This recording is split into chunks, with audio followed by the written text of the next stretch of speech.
And let's start with housing, because there's been mixed headlines of late as regards housing prices and the whole sector. David Galman is Sales Director and Director of Galliard Homes Limited and joins me now. What's the real picture, David? Good morning. Morning, Nick. Another sad day to come on the radio. So sorry about that, Paul. I know, horrific. Surprised you actually managed to get us on, but mixed reports, really. To be honest with you, the Project Fear has sort of found its way into the press, and the press have been trying to, for whatever reason, appear to be talking the property market down. We as yet genuinely haven't seen an awful lot of difference year on year, July to July. Our lower price stuff, for certainty, our get on the ladder properties are still selling well. There is, to quote everybody, a structural shortage of property in the country, and especially in London and the South East. What do we look for next in your sector?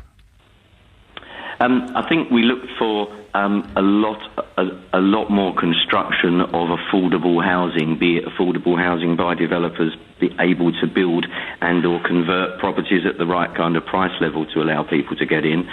I'm not going to bang on about the fact that we want planning to be streamlined, because I say that every time I talk to everybody about it, but it would help.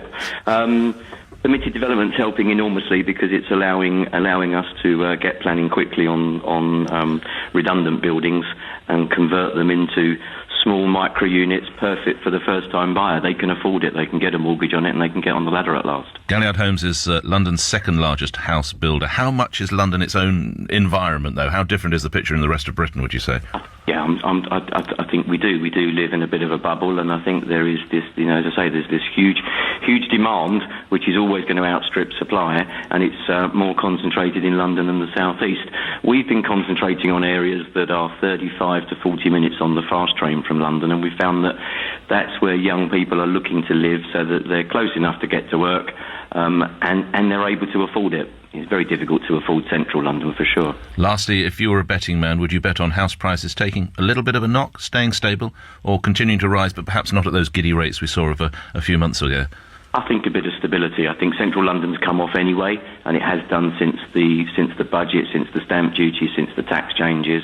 But generally, I think we're going to see a little bit of stability for the next year or so. David Galman, a Sales Director and a Director of Galliard Homes Limited. Thank you for that.